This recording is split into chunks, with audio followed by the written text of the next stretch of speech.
Father Sapno was due to reach the House of Power any minute to help negotiate how the hell they would all get out of there alive. Ashes stationed himself close to one of the large stately windows of the house, and yet partially hidden in the shadows of the long drapes. A ceasefire had been agreed. It was as if they made the city quiet, all that shooting and noise, and then quiet. His groin ached, just to see the streets so silent. This was a different city, scared of itself and held hostage. It was clear to him now, and to the others, that the people hadn't risen up to join them. Instead, people had already been looting. Out in the quiet dark streets, he could see shops and banks and buildings, and that everything had been smashed up. He could see towers of smoke down by the docks, hanging over the city, still visible in the street lamps. But now, these looters had all gone to sleep. There was no one picking about. A curfew had been imposed. A state of emergency had been declared. Now the city was very still. Usually at night, downtown was lively, especially at the Square of Independence where the vendors sold swamp oysters and barbecue ribs. Now all was quiet, and the city smelled of sea breeze and petroleum and burning buildings. Ashes knew the city well. He was born here, up in the hills to the east. Born and bred, son of the city of silk. He liked it here, and he had never left the island. No need to.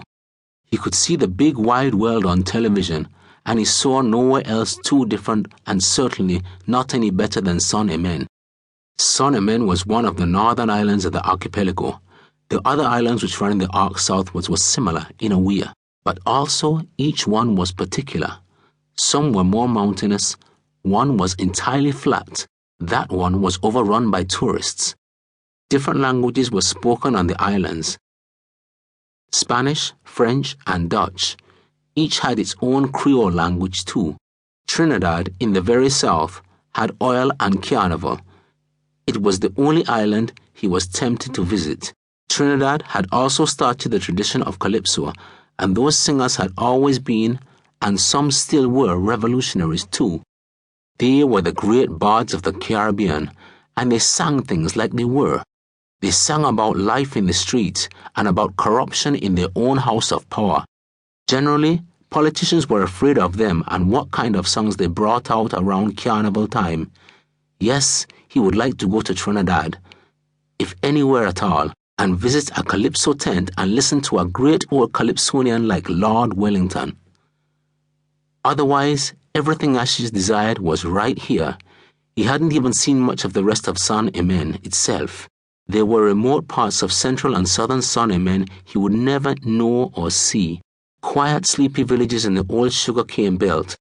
Places where men still gathered in gales on basketball courts to stick fight and bet on who was the best warrior amongst them.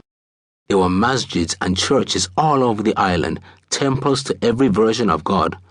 There were mountains in the center, full of deer and ocelots, and there were swamplands, full of howler monkeys and anacondas in the southeast, and plains which still raged with fire every dry season, generations after the cane fields had disappeared. There were small fishing villages on the southern and eastern coast he would never know. Leatherback turtles came to nest on the beaches in the north coast, though he had never seen one. He was a humble town man. So was his family. His wife's family came from nearby. It was like that. They were a clan, all neighbors. Everyone knew each other. Then he saw the holy man. Father Jeremiah Sapno was walking towards the House of Power from the north side of town. The street lights lit him up, and it seemed like he was walking out from an orange haze. He had his hands in the air, and he had a cross around his neck. He was walking down the street away from the soldiers.